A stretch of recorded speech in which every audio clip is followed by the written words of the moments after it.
Então, o lisossomo, ele tem um papel muito importante na digestão intracelular. Não só porque ele digere partículas estranhas que penetram na célula, como é o nosso caso, o caso dos nossos glóbulos brancos. Quando você tem uma bactéria no sangue, e essa bactéria é um corpo estranho, ela vai ter que ser destruída. Então, os nossos glóbulos brancos realizam a fagocitose, e essa bactéria passa a ser digerida no interior do vacúolo digestivo, juntamente, né, com a presença das enzimas dos lisossomos. Mas vejam bem, partículas da própria célula também podem sofrer digestão, quando elas estiverem em desuso, velhas, não estiverem funcionando de uma forma adequada. É o caso de mitocôndrias. Uma mitocôndria produz energia, mas essa mitocôndria ficou velha, então ela vai ser digerida. Quem realiza a digestão? Novamente, o lisossomo. Digestão intracelular.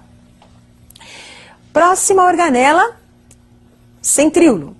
Essa organela é formada por trincas de microtúbulos. Nós temos aí 9 trincas de microtúbulos.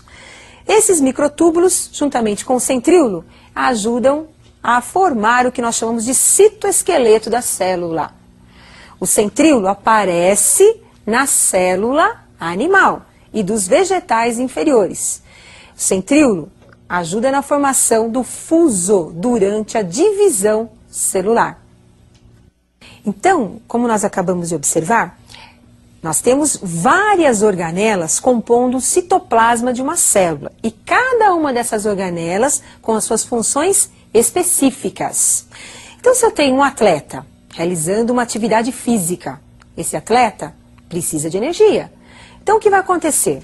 Ele vai buscar essa energia através do trabalho celular.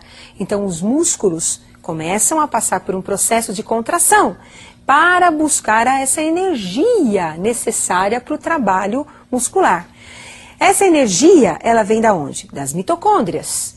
Obviamente que para as mitocôndrias produzirem essa energia, ela tem a necessidade da presença da glicose, que é o combustível para produzir a energia, e a presença do oxigênio, que ajuda na combustão desse processo.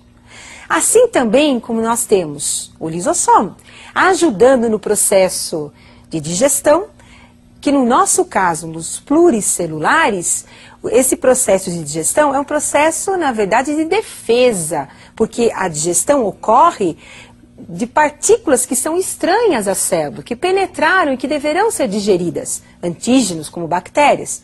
Mas no caso de uma ameba, que é um unicelular, o lisossomo vai contribuir para o processo de nutrição.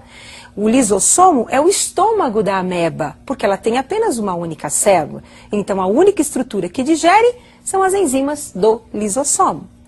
Além disso, o lisossomo participa de outros processos, como, por exemplo, durante uma gestação. O útero, ele se distende. Após o parto, em 2 semanas, o útero tende a voltar ao seu tamanho normal. Quem participa desse processo de digestão de tecido para que o órgão possa voltar ao seu tamanho natural são os lisossomos. Então, cada tecido, ele apresenta uma função específica dentro de cada órgão. Então, você pode ter um órgão formado por vários tecidos.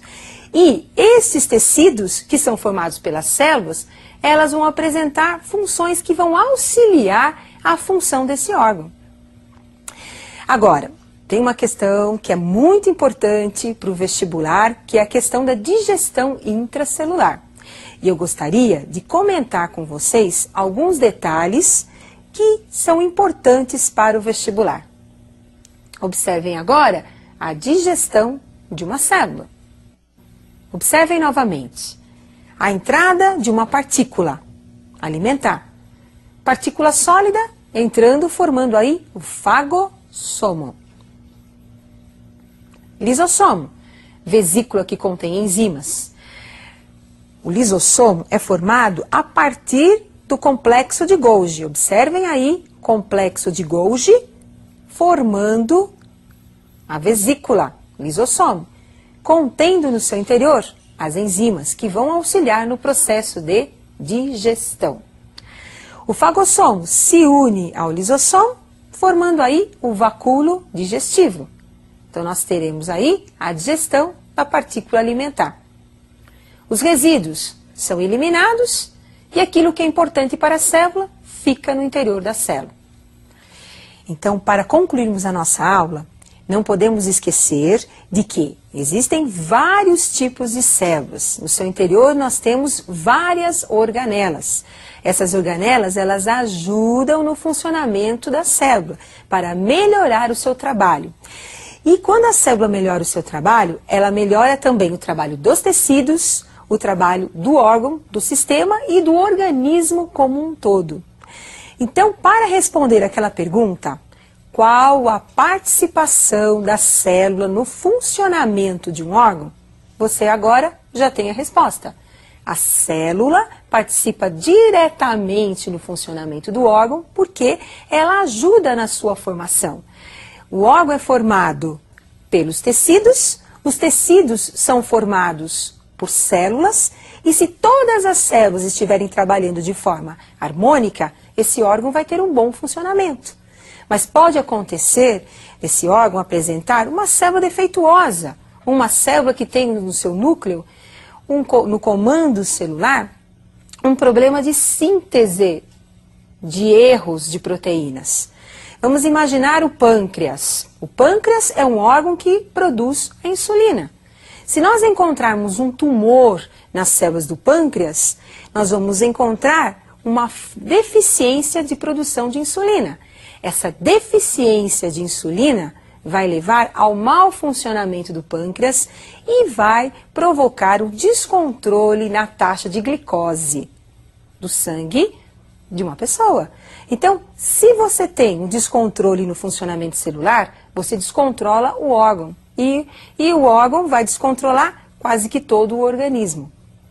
Então, não podemos esquecer que a célula ela é muito importante para todos os seres vivos.